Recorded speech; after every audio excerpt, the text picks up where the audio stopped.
नमो नमः। पिछले क्लास में स्वर संधि के भेद, दीर्घ संधि, गुण संधि, वृद्धि संधि के बारे में आप लोग पढ़ चुके हैं। आज यण संधि के विषय में यहाँ पर चर्चा करेंगे। यण संधि का सूत्र है ईको यणचि। विस्तृत परिभाषा में हम लोग देखते हैं क्या कहता है यहाँ पर कि ह्रस्व या दीर्घ ई उ री के बाद कोई भिन्न स्वर वर्ण आवे तो ई का य, उ का व, री का र हो जाता है। पूर्व में ह्रस्व ई रहे या दीर्घ ई और बाद में इससे कोई असमान स्वर वर्ण रहे या भिन्न स्वर वर्ण भी कह सकते हैं उसको, तो ई के स्थान पर य हो जाता है। जैसे यदि जोड़ अपी, यहाँ पर यदि में द में छोटी ई की मात्रा है और बाद में अपी में प्रथम वर्ण अ है, तो यहाँ ई और अ जब मिलेगा तो वहाँ पर वह हो जाएगा य, ई की जगह पर य बनेगा। और यदि जोड़ अपी को जब जोड़ेंगे तो वह शब्द बन जाएगा यद्यपि। इसी प्रकार से इति जोड़ उवाच, यहाँ भी त में छोटी की मात्रा है और उसके बाद भिन्न स्वर है उ, यानी ई से भिन्न स्वर है। तो इस स्थिति में इति जोड़ उवाच को जोड़ने पर यह बनेगा इत्युवाच। अब देखते हैं कि आरंभ में बड़ी ई की मात्रा रहे, उसके बाद उससे कोई भिन्न स्वर हो तो क्या बनेगा।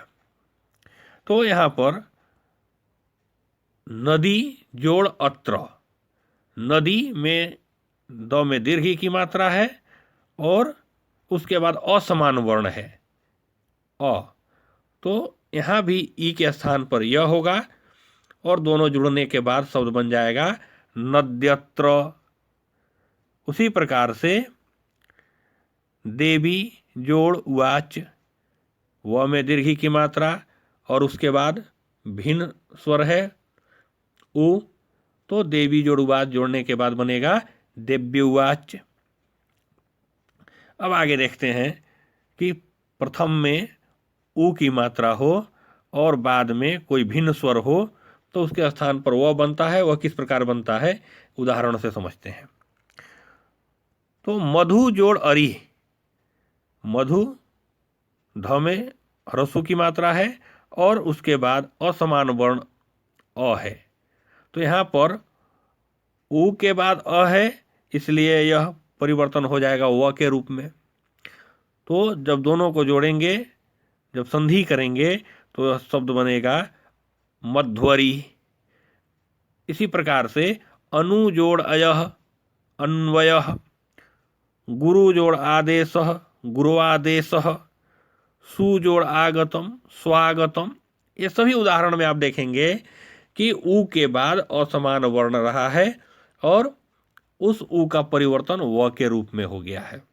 अब जरा दीर्घ उ रहे तब क्या होगा, तो वहां भी वही बनेगा वधु जोड़ आदेश। अब यहाँ पर ध में दीर्घ की मात्रा है और बाद में असमान वर्ण है, तो उ का यहाँ बनेगा व और शब्द बन जाएगा संधि करने पर वध्वादेश।